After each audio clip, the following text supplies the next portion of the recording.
Hey everybody, this is Rabia Sutton, and I am here with the lovely Steve Sheetz, and this is an episode of Getting From 8 to 9.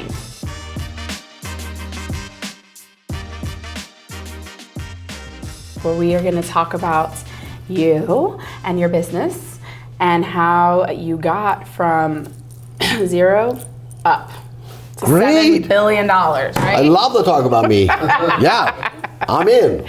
All right, so for people who don't know your story, do you want to give us a little background about Sheetz and... Oh, I could talk for days I know. about this. You gotta give us like 30-second high level. So I started when I was 12 years old. My brother had taken over one of the stores that my father had opened in Doughnut, Pennsylvania. And so I'm one of 8 children, and our parents believed at the age of 12 you go to work. Yes. So we either worked at the dairy, we had a dairy, or at one of my father's stores. Or in this case, my brother who had just taken over one of my father's stores. So at the age of 12, in the summer, we would go to work 25 hours, 8 to 1. I started when I was 12 years old. And that was back in 1960. Scary enough because it's going to be 60 years, shortly. So anyway, we had one store, and then I went to college at Penn State. I started at Penn State Altoona, and I wanted to be a math teacher because I love math. And I didn't know what else I knew, except I knew math. So I went there to be a math teacher, and at the end of my sophomore year, my brother said, why don't you come with me, you and I are going to open 10 stores. And when we open 10 stores, we'll both be able to make a nice living. Okay. I said, wow, that sounds great. I went home and told Mom, we're going to open 10 stores, and I'm switching to business. And she said, why? Well, I said, well, because we're going to open 10 stores. She said, your brother's been saying that for like 10 years, and he has 2 stores, after like 15 years. And I said, we're going to do it this time. So I switched to business, graduated in 69. We had 3 stores. He said, let's open 10. We opened 10 in 1972. So were those stores under your dad's initial business umbrella, or did you guys? No, my dad, I don't know how he did it, because I've gone back and read, and I talked to my mother. My father, unfortunately, died at 57. My mother lived to 96, so I had lots of time with her. And, he thrived in World War II. And I could never figure out, how did he get 5 open? Yeah. And she said the big thing there was rationing. And they rationed sugar. And because he had a dairy, he worked at the dairy. My maternal grandfather actually owned it, but my father was general manager, so they made ice cream. Mm. Well, people craved ice cream because they didn't have sugar. Yeah. You couldn't really access it. It was rationed. And so the ice cream really is what made the 5 stores go in the 40s. He opened 5 between 42 and 44, which was, I think, I couldn't even imagine him doing. Eventually he would have a manager for each of those, almost franchised, I would say. And then the one closest to our house, my brother ended up buying from him. Okay. That's how he got started. So the other 4 kind of went away. Right. The first one became the start of what we know today as Sheetz. So when your brother brought you on, did he bring you on as like an equal partner, or? Yeah. Okay. Well, it's interesting that when I started, I remember, I worked 25 hours, and every Friday he would give me a $20 bill. 80 cents an hour I made, tax-free. Yes. Yeah, and it's funny because when they went back and said, you don't show up in the payroll till 1963, and I said, that's because he was paying me cash, But I worked 25 hours, gave me $20, 80 cents an hour. So no, when I came on, I was a supervisor, and I had interviewed a couple places just to get through the process. I remember like General Mills interviewing. And it was kind of funny because everybody was, at that point in time, 1969, about $150 a week. And that's what my brother paid me, $150 a week. But no hospitalization. Fortunately, my wife was working at Bell Telephone, which had great benefits. Yes. And she had hospitalization. Which we would need because within a year she had a baby. So okay. There you go. So when would you get added to equity You know, that is so funny because we had this discussion early on when I came with him. We had 3 stores, and one of the things I believed coming out of college was that I wanted everybody to feel part of a team, which involved profit sharing. Bob, because of the experience that we went through on my maternal grandfather, on my mother's side, there were 8 kids, and they were all in the dairy business. Right. And all they did was, every night we'd hear them fight about who did the least work, who made the most money, who was owner, and it was horrible. Yeah. It was one of those situations you learn because you say, this is what I don't want. Right. So anyway, Bob said, I'm not giving up equity. What I'll do is give you a percentage of the profits. So I took a percentage of the profits, and then I said, I want everybody in the company to have a percentage of profits. And we've had that since that day. Now, when I say since that day, we had to start taking inventory and make sure the inventory system worked. Right. So we knew how much money we actually made. Right. So in 1974, everybody went on a profit sharing. And then eventually we've gone to a 401k, an ESOP. But I always believed from day one that to build a team, I would like everybody to feel like an owner. Right. You know. Right. Why did he want you to be a part of his vision at such a young, because you were young. Yeah. So what was it that you had that he wanted me to work my butt off. Yeah, I think, he looked at it, he became my mentor. My father died early while I was in college, and Bob really became my brother, my mentor. And he had watched me work at the store, and I love learning there. And I think he knew my work ethic, and I was just anxious to learn all the time. So I think that's why he wanted me to work, work there. And so that was, we hit his dream in 1972. We opened our 10th store. Yeah, we celebrated, cut the red ribbon, and he said, brother, let's open 100. And so then we set our goal on 100.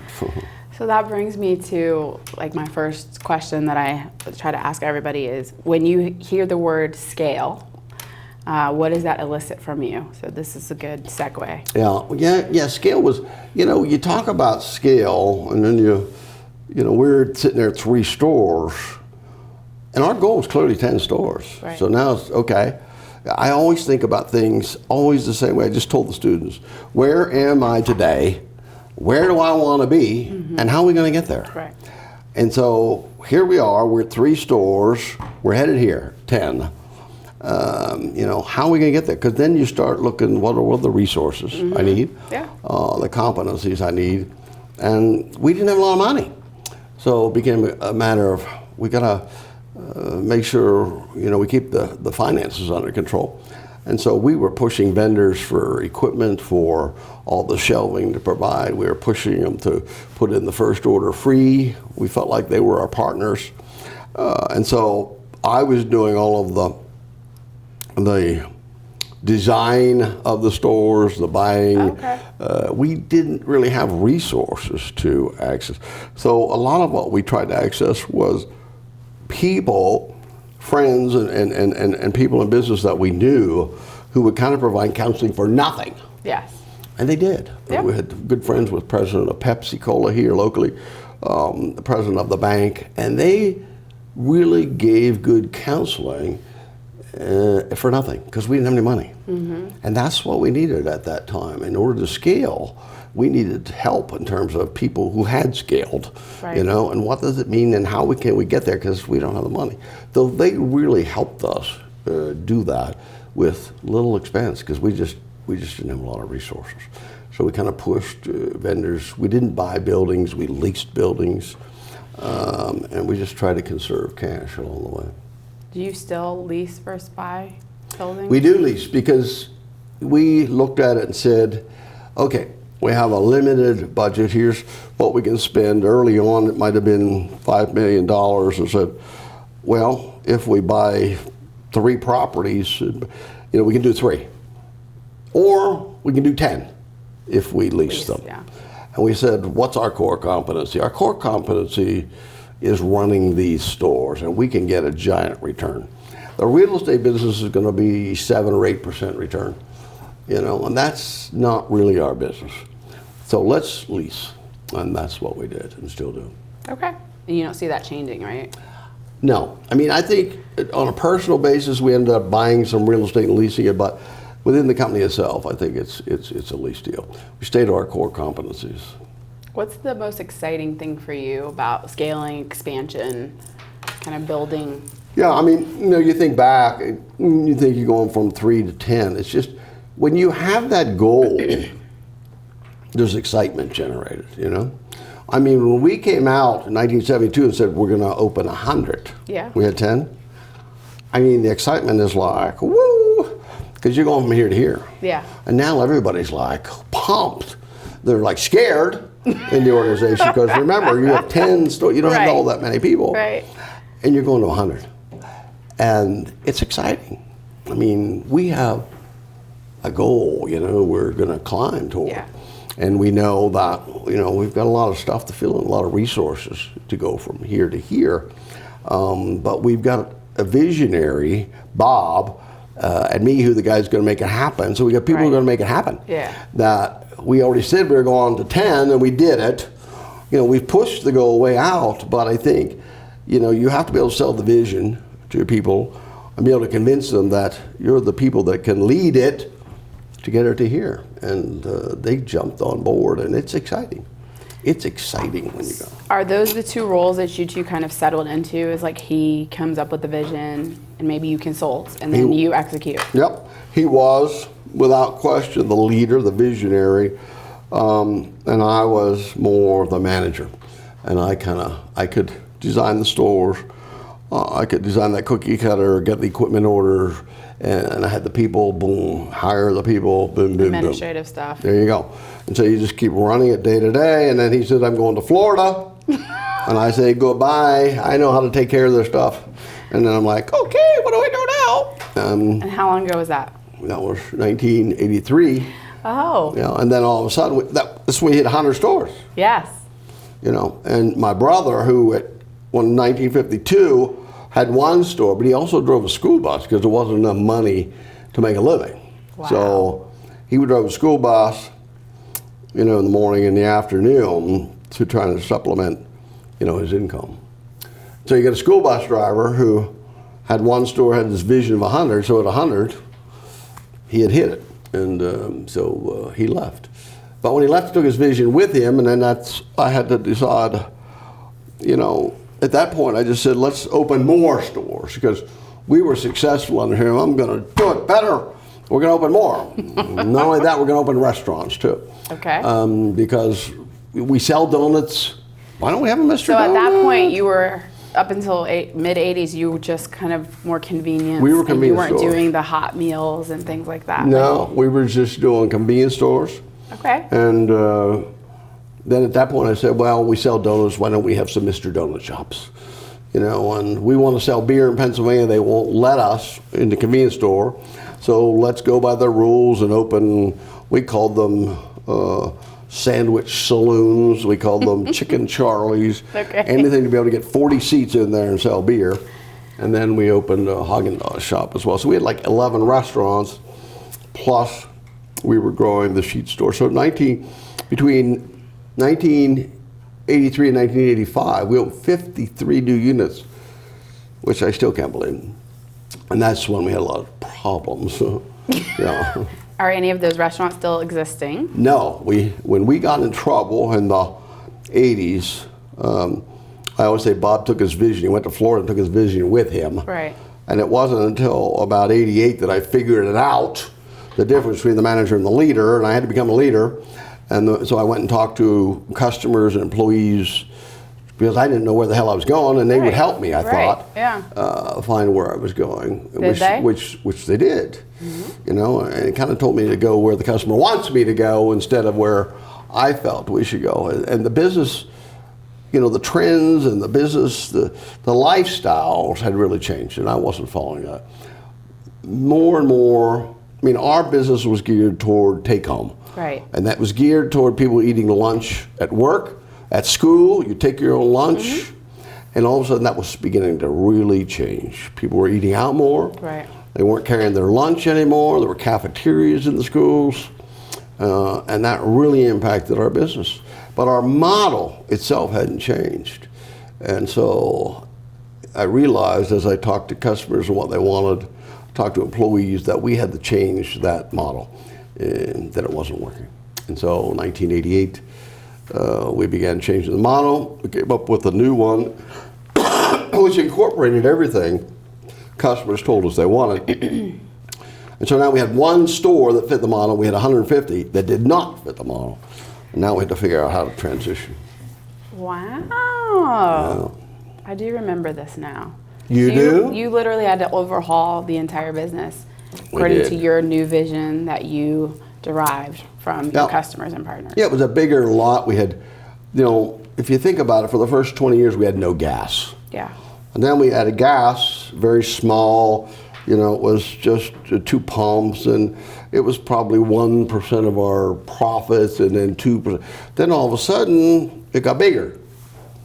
And the opportunity was there, and I had never really envisioned how big it was.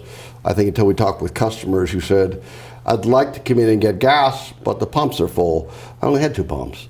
And I realized I wasn't really taking advantage of this opportunity. I used the industry. There were some people in the industry really doing great things. They allowed me to go visit them and copy them, if you will. I'm a great copier, I don't have to do it first. Right. I'm a good second. Right. And so I copied them and, put more pumps in and the canopy and took credit cards. We didn't even take credit cards in the 80s, which is crazy. But we did all that. And then we got one store, and now we had 150 that didn't fit the model. So now that was our next challenge. Yeah, so you sold those, or you renovated them? We sold 15 in Pittsburgh. Okay. Back to the restaurants. Sold the 11, because now we were focused. Yeah. Here's the vision. Back to that excitement. Here's the excitement. Everybody in the company wanted this new store. Mm-hmm. So we sold the 11 restaurants. We sold 15 in Pittsburgh. We didn't know how to run.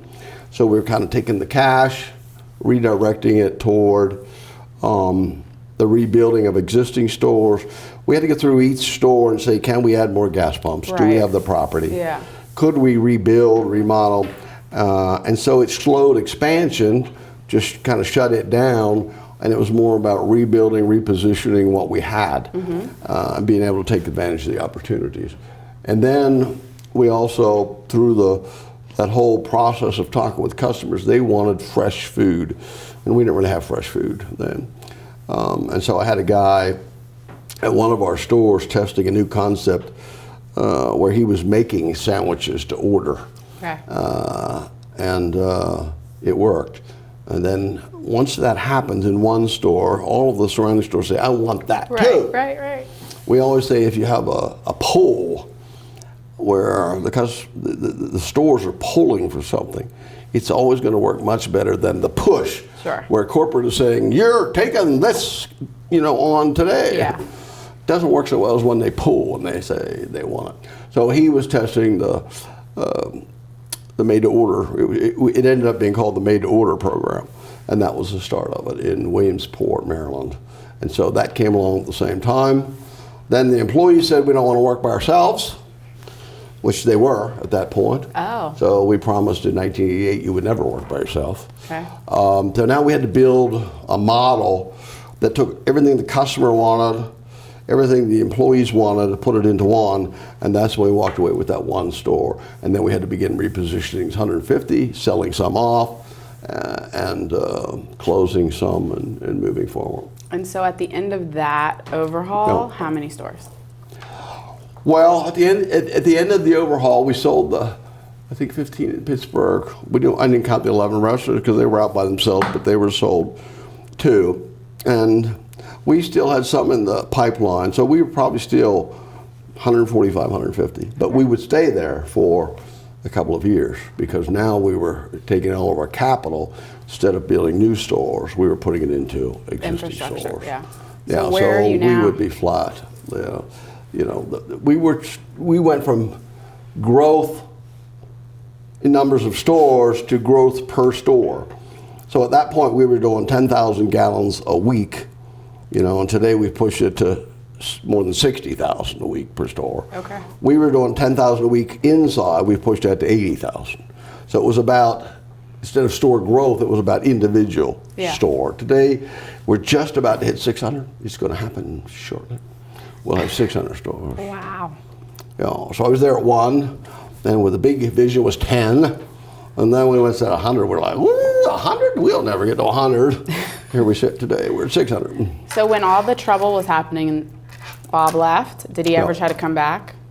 Bob, did you ever try to get him I back? always said Bob he went to Boca Raton, and I always say he went down to those pastel colors, and he was living in a whole different world with the boats and the water and the blue sky. And I was up here in Pennsylvania, you know, dreary, and he was living the dream down there, but I talked to him, you know, frequently, trying to find our way. And in the end, I realized that, I mean, it was really hard for me. I put a lot of pressure on myself because I said, why don't I have the answers here? Right. And then I finally realized I had gone to the Harvard executive program, 83, 84, 85. We had studied 150 cases, and I think it all kind of gelled with me to where I said, you know, these companies went back and talked with the customers, and they talked with the employees.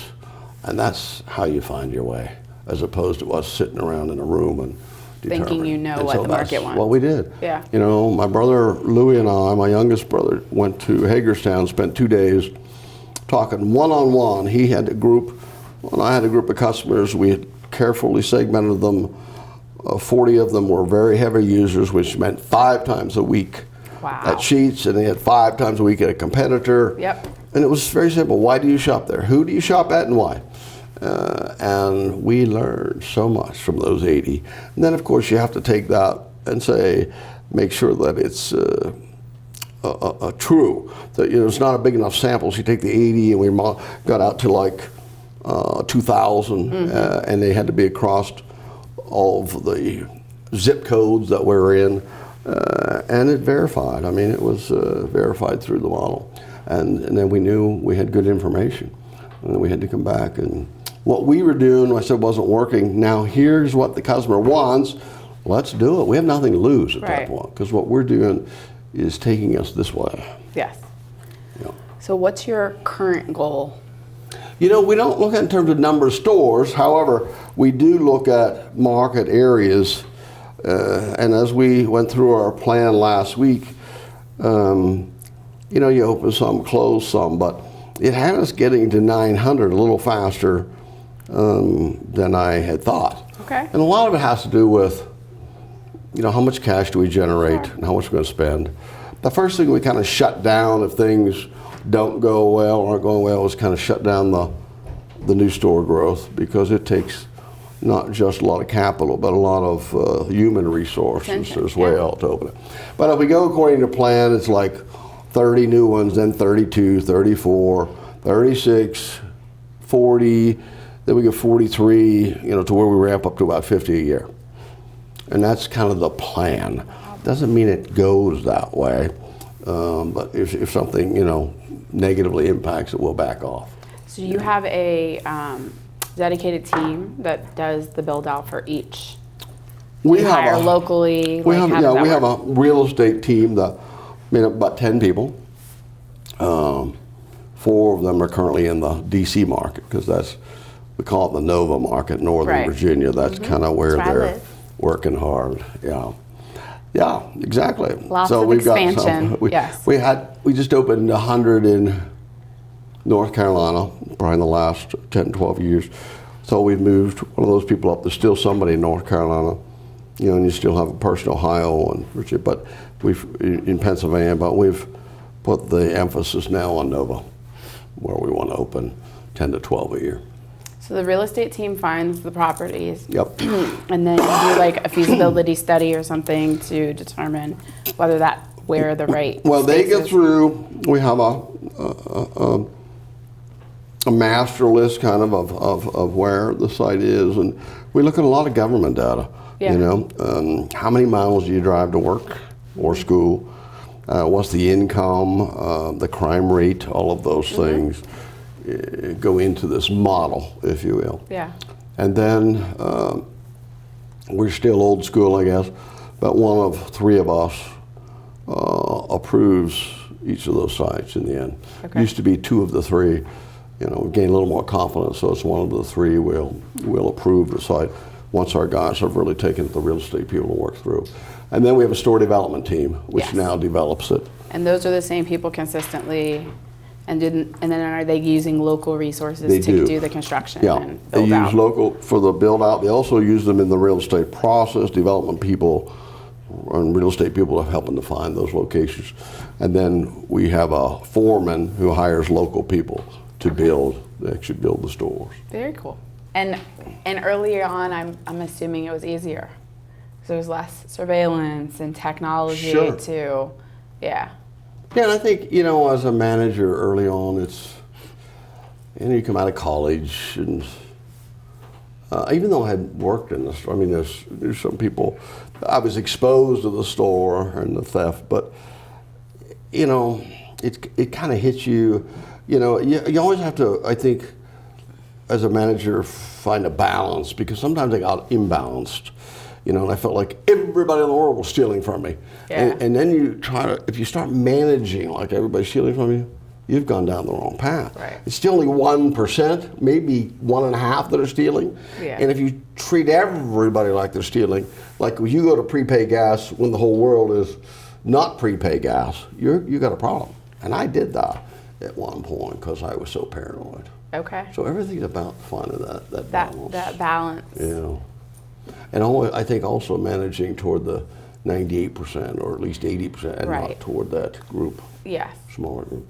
Well, you know, the one thing that strikes me the most about you, beyond, you know, all of your accomplishments, is just everyone can tell that you are all about your people. Yeah. And you are the people person, and you care about, you know, the legacy that you're leaving, and that you have things set up for the next generation to be able to take over and know what they're going to do with themselves. So what's your end game? Are you like your brother, like after I get to a certain number of stores, I'm out? Or Yeah. What's the plan? You know, we've had this discussion. It's so funny in our family that my oldest brother, Jim, ran the dairy. At 48, he sold. My brother, Bob, who taught me the business, at 48, he retired.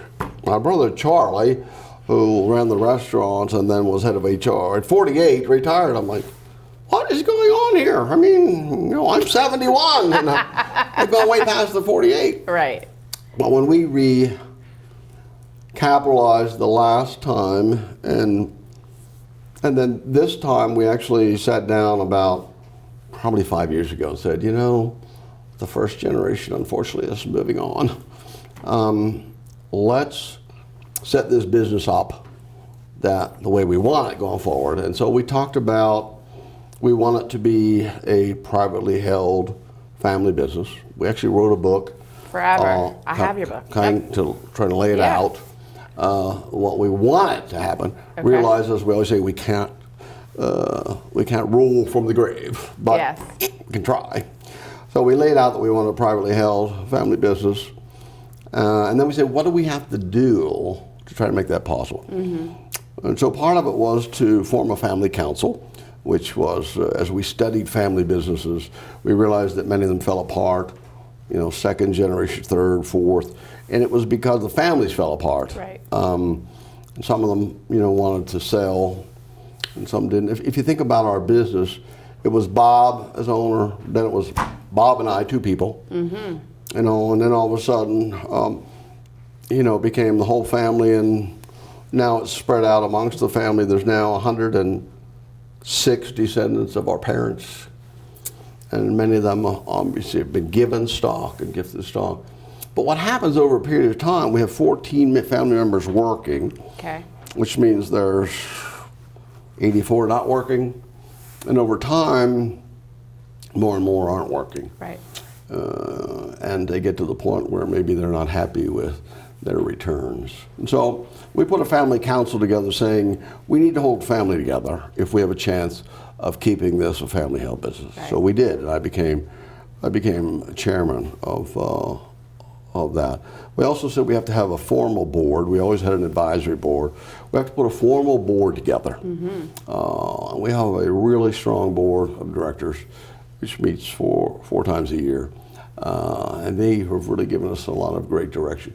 So it was all about this goal of remaining privately held, and then what do we have to do? It's back to the same thing. Where are we today? Yeah. Where do we want to go? Where do we want to be? We still want to be privately held. Yeah. What's going to happen? I mean, what happens? What do we have to do here, to kind of make this a reality, to be able to stay privately held? And then we try to fill in those gaps. So at the same time we did that, we set limits on the fact that at the age of 70, you could not be elected to the board. Okay. So there's 3 of us in a voting trust, 2 nephews and I, and we serve 6-year terms. Everybody else on the board serves a different term. But anyway, it came my turn now. I'm 71, and I said I'm out at 73. I'll be out at the end of next year. Well, at one point, my nephews came and said, we can change this. Right. And I said, we're not changing it. Okay. It was done for a reason. Right. There's a lot of talent coming behind us, plenty of people to fill my role, and so I'll be out on the board in about 2 years. I said, you're not taking me out of my office. I still have this office, and I have all this memorabilia that I'm going to get through. So I'll still be here. You just won't be paying me, most likely. But I'll be here. So I'll go out in the end of 2020. Will you shift to the advisory board? Well, we don't have an advisory board. So you got rid of the advisory board when you We have a full formalized the board. board? Yeah. Yeah, Okay. and that's what they were offering me to be able to swing. I said, that's not the way we intended this, and I don't want to do that. I still want to keep it. I'm already at 73 over, but that was because I was part of the voting trust.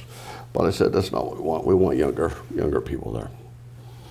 I'll learn to live, but I still want the office. I still need a place to go. You'll be around to answer questions, My wife doesn't want me at home all the time. And I tell you, I have like 60 years worth of memorabilia to get through. Yeah. And because if something happens to me, the rest of the people are going to be throwing it out probably. Right. It doesn't mean anything. Yeah. So I want to get through that. That'll take a while. Okay. Yeah. And you'll be around to answer questions and be around, and I'm working a lot with the students at Penn State at the Sheetz Fellows program, which is growing. And I'm passionate about that. I like that, so I can swing a lot of my time over. I still mentor 5 people at Sheetz, and I enjoy doing that as well. So I may continue that process as well. Do you mentor anybody outside of Sheetz, other business I owners? mentor people here at the Sheetz Fellows. I mentor, and just the 5 within Sheetz. I think that's it. Yeah. Although a lot of people call on me, like I said, when we were young, Bob and I used those people around. Right. People do that with me too. Right. And I always tell our students, ask for help. That's I mean, you can get it for free. Right.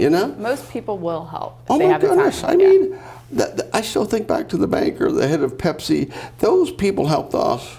There was another guy that had 50 shoe stores over Phil Clavan. Huge help in terms of scaling. When you talk about scaling, never charge a thing, but they share their experiences.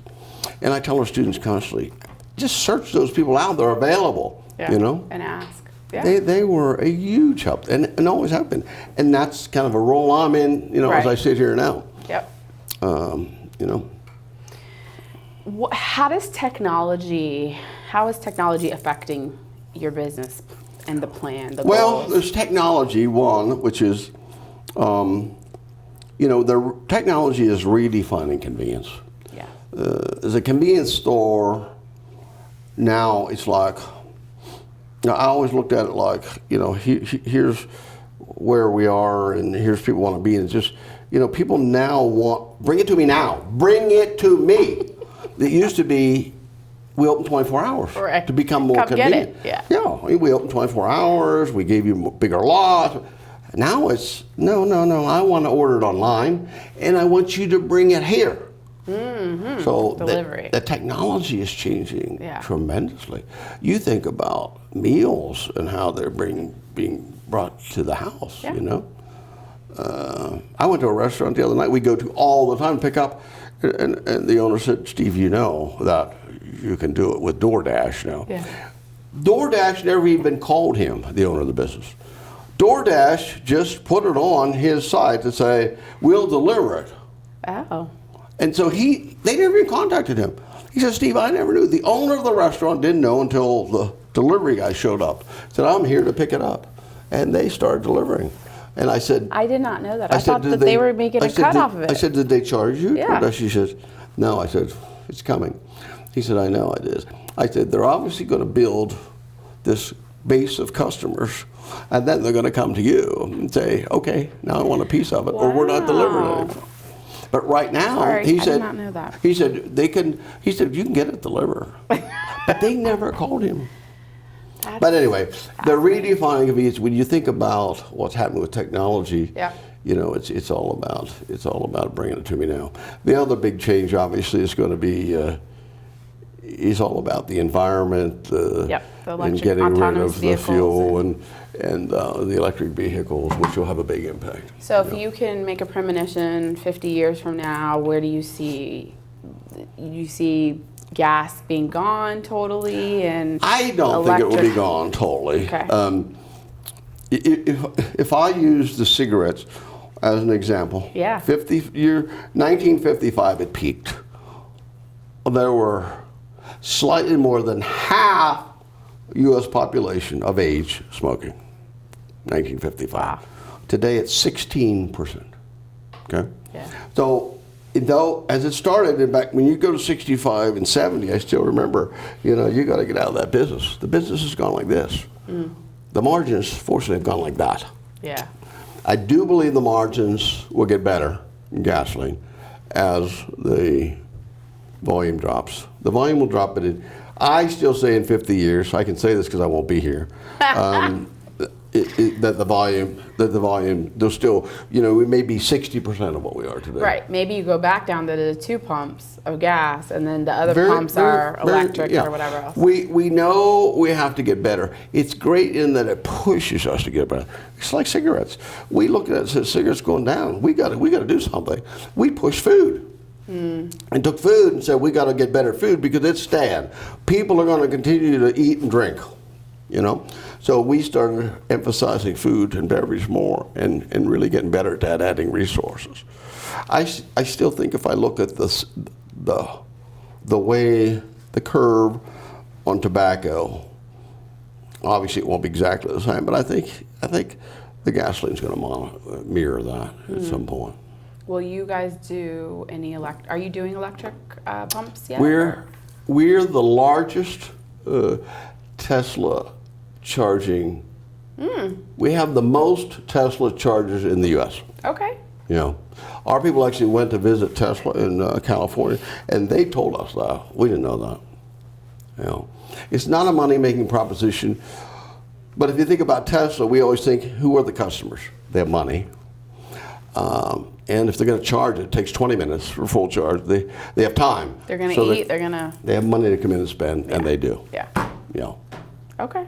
Certainly not like filling up with gas, but we want the customer. Now, we only do that where we have enough parking, obviously, because Tesla wants the parking. Tesla puts in all the chargers, which are very expensive, separates the electricity, pays all the expenses, but you have to have enough. You have to have excess parking stalls. Right. So any new builds you'll look to incorporate more? Not really, because if you look at the area in Nova, it's the real estate is so expensive. Yeah. And I wouldn't pay to have 8 or 10 more parking stalls for somebody to charge. I wouldn't do it. There, it's typically, we like to have 2.5 acres. Many of them we're looking at are 1.25 acre. Okay. In Northern Virginia. Yeah, that makes and so sense. then it's about cramming, how much can we cram? Yeah. And it won't be charging stations because the return just isn't there, and I don't see it there in the future. So you have to get as many pumps, as many parking spaces. That's what customers want. Right. Okay. Do you have any 2-level stores where you go up? It's interesting, somebody just brought that So that to you don't us. have to, you can Yeah, conserve space. we were at the planning meeting last week, and one of our people, it's the first time I've heard it said, how about if we go up? What can we put up? Because there's definitely stuff we can put up. Yeah. And we're going to look at it. I mean, obviously, yes, you have to have an elevator, but at the cost of land, Right. it's why they go up, Yeah, if you look right. at the big cities. 100%. And so we're looking at going up. Okay. Yeah. So you would have the selling area here, but you'd have the other stuff, the back room, could be seating, whatever, up. Yeah. Okay. Yeah. No, It makes makes sense. sense to me. But it's funny we haven't talked about that until Northern Virginia, which kind of forces you, because when the real estate gets that expensive. And your Pennsylvania is as far north as you go right now? Yes, only because in New York you have Indian reservations, and Indian reservations don't pay taxes on cigarettes or gasoline. Okay. And those are big numbers. Yeah. So we can't really compete. But as I said, if I knew where the reservations were, well, they can actually buy a property and make it a reservation. Now you can't go there at all. They could be buying across the street. I could put up a site. They could be buying across the street and making it a reservation. I didn't know that. And now you don't pay tax. So we can't really compete on gasoline or cigarettes, which are huge pieces of business for us. Okay. Yeah. You want to leave Well, our listeners? Well, I would always leave you with people because, when I started, we had 8 people. 5 of us were siblings. And today we have about 20,000. And, we at Sheetz always believe that we need to build people. And if we build people, they're going to build the company. That means we've got to invest in them. Right. We invest more in training, like 85 hours before you can even run the register. People think, that's the stupidest thing I ever heard. We want them to learn and know the business before they step in front of you. So we spend a lot of time on who we hire. Right person, right job is what we try to emphasize. And then we're trying to grow them. We help to pay for a college education for our people because we want them, 1. 2, in a customer surveys, when we found out kind of which employees did the best, 50% of them were either in college, had graduated from college, had some college, Okay. 50%. Another 50%, the 2 correlating factors were they were referred by a person who works at Sheetz. Okay. So you take those 2 factors, and you really, and we see that. I mean, people who are happy here refer other people, but people in college, we try to incent them and pay some reimbursement on college because we want those people. But it's really about growing the people. We say if we grow the people, they're the ones that are going to grow the business, Absolutely. not me. Right. It's about putting that into the culture, and then getting that growth built in there. And it's really all about people. We want to help people grow. We love to see them get a college degree while they're working. Right. And I think it makes sense for them, it's not as costly.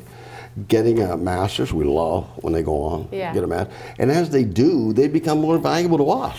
And they then- want to do it, and they become more valuable to us. And there's opportunities for them to move up, maybe out Oh of. my goodness, we want those people.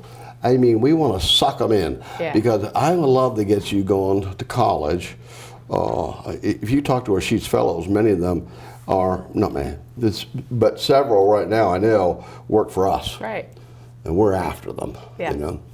I think we have at least 5 or 6 of the recent grads at Sheetz now. Yeah, And Hunter was telling me it's perfect for going us. over to real estate. Hunter's going to real estate. I mean, it's perfect, you know. We get an opportunity to watch them, but we love to have them work the store because now we know if you're good, have good work ethic. Okay. We're going to help you with your college education. Many of those young people didn't envision Sheetz as a career, right? Because they look at people working at the store. You know, behind the scenes, we have probably 10 attorneys. We have That's what I HR was gonna ask you. specialists. How many people in the back office that aren't at the store at the stores? Too many. There's 130 IT people. Okay. You know? Yeah, 130 that just do IT. There's 5 in just of those in cybersecurity. Yeah. There's probably 80 in HR between recruiting, hiring, the back office, Benefits, all of that. accounting. I mean, we just have people everywhere. And then we have obviously 2 distribution facilities, one in North Carolina, one here. So we distribute all of our product. We have 2 bakeries where we bake all of our rolls, and we bake, for our sandwiches, we bake all of our donuts. And then we have ready-to-eat facilities where we build the salads and all. So there's all kind of jobs behind the scenes. But I think when people look at Sheetz, they see the stores and say, well, I don't want to work at a store all my life. Right. Quite honestly, the managers do very well in the store because remember, it's back to that. We do profit sharing in all, every position. No, I think that's beautiful, and most, not even just for Sheetz, but I think a lot of companies that aren't seen as a traditional corporate environment, people don't realize there's an engine behind that that's running. Absolutely. And opportunities everywhere. Yeah. Thank you. This was Thank great. you. Great to have you Appreciate here. In sunny Altoona. Yes, it was a you brought great the time. sunshine today. I brought the sunshine, the crew. Yeah, it's great. Thanks everyone for watching. I hope you enjoyed the interview with Steve Sheetz. Comment below so that we can continue the conversation, and please subscribe to my YouTube channel so you can keep up with future interviews. Thank you.